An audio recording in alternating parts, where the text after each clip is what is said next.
अस्सलामुअलैकुम गाइस, आज हम ई एम फॉस्टर के एक बहुत ही famous novel a passage to India को डिस्कस करने लगे हैं। फर्स्ट ऑफ ऑल हम इस नॉवल के की फैक्ट्स को डिस्कस करेंगे। इस नॉवल में ईयर 1912 से लेकर 1924 के दरमियान होने वाले इवेंट्स को डिस्क्राइब किया गया है और इस नॉवल को 4 जून 1924 में पब्लिश करवाया गया था। ई एम फॉस्टर ने खुद ईयर 1912 से लेकर 1913 तक इंडिया को विजिट किया था और उनके इसी विजिट का एक्सपीरियंस उनके novel a passage to India के थ्रू रिफ्लेक्ट होता है। नॉवल का title famous American poet Walt Whitman की पोइम पैसेज टू इंडिया से लिया गया है। अगर इस लिटरेरी वर्क के टाइप और जॉनर को डिस्कस किया जाए तो ये एक मॉडर्निस्ट साइकोलॉजिकल नॉवल है। नॉवल को इंग्लिश लैंग्वेज में लिखा गया है और इसे थर्ड पर्सन ऑमनिसेंट नरेटर के पॉइंट ऑफ व्यू से नरेट किया गया है। अ पैसेज टू इंडिया में पोइटिकल, आयरोनिकल और फिलोसॉफिकल टोन को यूज किया गया है। नॉवल की सेटिंग इंडिया के एक गाँव चंद्रापुर में रखी गई है। अ पैसेज टू इंडिया में friendship, religion, diverse cultures, colonialism, justice and injustice, independence, power और रेस को मेजर थीम्स के तौर पर यूज किया गया है। नॉवल के मेजर सिंबल्स में the Marabar caves, mosque, temple, green bird, wasp और ब्रिज पार्टी शामिल हैं। की फैक्ट्स को डिस्कस करने के बाद अब हम नॉवल के कैरेक्टर्स को डीपली एनालाइज करेंगे। The first one is the character of doctor अजीज।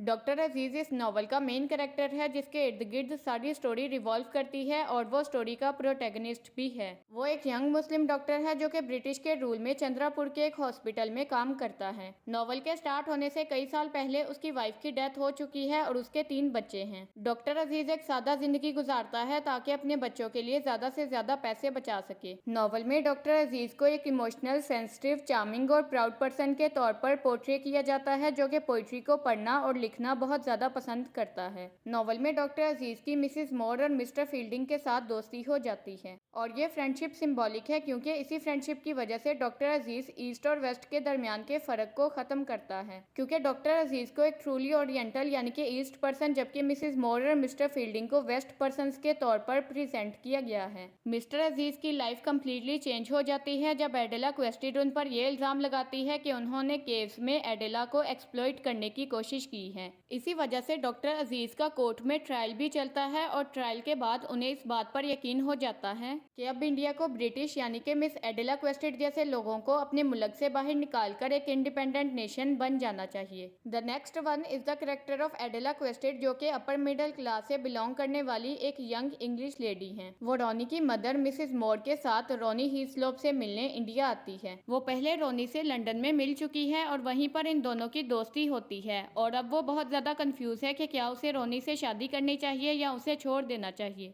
वो एक ब्रिटिश के तौर पर अपने इस विजिट में रियल इंडिया को आइडेंटिफाई करने और वहाँ के लोकल से दोस्ती करने आई है। एडेला क्वेस्टेड एक बहुत ज्यादा इंटेलिजेंट गर्ल है मगर इस नॉवल में उसे एक नेव, आइडियलिस्टिक, ऑनेस्ट और रिप्रेस्ड गर्ल के तौर पर पोर्ट्रे किया गया है। वो डॉक्टर अजीज और मिसिस मोर के साथ माराबर केव्स को विजिट करने जाती है मगर बाद में डॉक्टर अजीज पर यह इल्जाम लगा देती है कि डॉक्टर अजीज ने केव्स में उसे एक्सप्लॉइट करने की कोशिश की है जिसकी वजह से डॉक्टर अजीज के खिलाफ कोर्ट में ट्रायल भी चलता है मगर बाद में वो ये बात मान जाती है कि उसने डॉक्टर अजीज पर झूठा इल्जाम लगाया था। The next one is the character of Mrs Moore जो कि एक kind, good hearted, religious English lady हैं और वो मिस्टिकल टीचिंग्स को फॉलो करती हैं। वो एडेला के साथ एक ट्रू क्रिश्चियन के तौर पर अपने बेटे रोनी हीस्लोप से मिलने के लिए इंडिया आती हैं मगर इंडिया में इस विजिट का एक्सपीरियंस उन्हें ट्रेडिशनल रिलीजन की तरफ ले जाने की बजाय स्पिरिचुअल वर्ल्ड की तरफ ले जाता है। मिसिस मोर के 3 बच्चे हैं जिनमें से रोनी उनकी पहली शादी जबकि स्टेला और राल्फ मोर उनकी दूसरी शादी से हैं। मिसिस मोर के कैरेक्टर को इस नॉवल में स्पिरिचुअल और यूनिवर्सल लव के सिंबल के तौर पर यूज किया गया है जो कि डॉक्टर अजीज की बहुत ज्यादा रिस्पेक्ट करती है और अपने बेटे रोनी हीस्लोप के पास रियल इंडिया को देखने आती है। मिसिस मोर माराबर केव्स में एको की मिस्टिकल पावर्स को देखकर अपने आपे से बाहर हो जाती है। वो इंडियंस के लिए एसमिस एस मोर यानी कि हिंदू गॉडेस बनकर होप को सिंबलाइज करती है। मिस्टिकल टीचिंग्स की वजह से वो अपनी लाइफ में इंटरेस्ट खो देती है जिसकी वजह से वो इंडिया से वापस इंग्लैंड जाने का फैसला कर लेती है। अपने घर इंग्लैंड वापस जाने के लिए बहरी सफर को तय करते हुए रास्ते में हार्ट अटैक की वजह से उसकी डेथ हो जाती है। The next one is the character of Cyril fielding जो कि चंद्रपुर के एक गवर्नमेंट गवर्नमेंट कॉलेज में प्रिंसिपल होता है। साइडल फील्डिंग एक वेल ट्रैवल्ड इंग्लिश मैन है जो कि 40 साल की उम्र में इंडिया को विजिट करने आता है। उसके ब्रोकन हार्ट की वजह से वो ट्रैवलिंग लाइट यानी कि पर्सनल फ्रीडम पर बिलीव रखता है। फील्डिंग इंडियंस की बहुत ज्यादा रिस्पेक्ट करता है और उन्हें अपने पीयर्स कंसीडर करता है और वो कभी भी इंडियन से डिस्टेंस मेंटेन करने के बारे में नहीं सोचता। वो इंडिया में रहते हुए हमीदुल्लाह और अजीज का बहुत अच्छा दोस्त बन जाता है। साइडल फील्डिंग का कैरेक्टर डिवीजन से परे इंडिया और ब्रिटिश के दरमियान होने वाली फ्रेंडशिप को सिंबलाइज करता है। The next one is the character of Ronny Heaslop जो कि इस नॉवल में मिसेस मोर का बेटा और चंद्रपुर सिटी में मजिस्ट्रेट का रोल प्ले करता है। जब एडेला क्वेस्टेड उसकी मदर मिसेस मोर के साथ इंडिया को विजिट करने आती है तो वो एडेला के साथ एंगेजमेंट कर लेता है। रॉनी की एडेला से पहले ही इंग्लैंड में मुलाकात हो चुकी है और वो इंग्लैंड में लंदन की एक यूनिवर्सिटी का स्टूडेंट होता है। इंग्लैंड में उसे वायोला प्ले करना और एडेला के साथ लॉन्ग वॉक पर जाना बहुत ज्यादा पसंद होता था। वो इंडिया में आकर महमूद अली के साथ दोस्ती करने की भी कोशिश करता है मगर अपनी इस कोशिश में नाकाम हो जाता है। एक एडमिनिस्ट्रेटर के तौर पर रॉनी ये बिलीव करता है कि ब्रिटिश कभी भी इंडिया का फ्रेंड नहीं हो सकता और ब्रिटिश कभी भी इंडियंस के करीब नहीं आ सकते।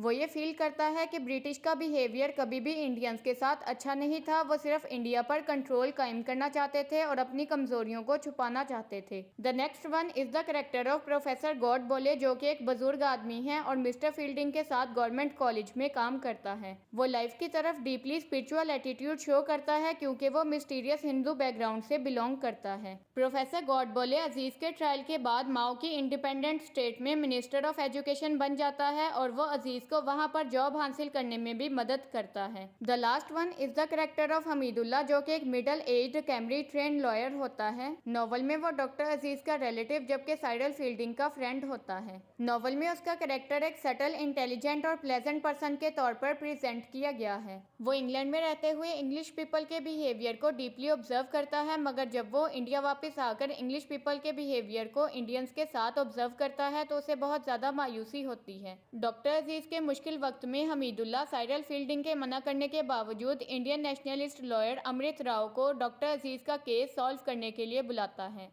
डॉक्टर अजीज के ट्रायल के बाद जब एडेला फील्डिंग की जगह गवर्नमेंट कॉलेज में रहना शुरू कर देती है तो हमीदुल्लाह फील्डिंग को अपने साथ रहने की इजाज़त दे देता है। वो नेशनलिस्ट पॉलिटिक्स में बिल्कुल भी इंटरेस्ट नहीं रखता और इसे डिसलाइक करता है। हमीदुल्लाह इस फैक्ट पर टोटली बिलीव करता है कि जब तक इंग्लिश पीपल सब कॉन्टिनेंट को छोड़कर नहीं चले जाते तब तक इंडियंस आज़ाद नहीं हो सकते। इसी के साथ हमारे आज के इस novel a passage to India के कैरेक्टर्स खत्म हो जाते हैं। नेक्स्ट लेक्चर में हम इसकी डिटेल्ड समरी को डिस्कस करेंगे। Till then stay tuned and stay connected. Allah Hafiz.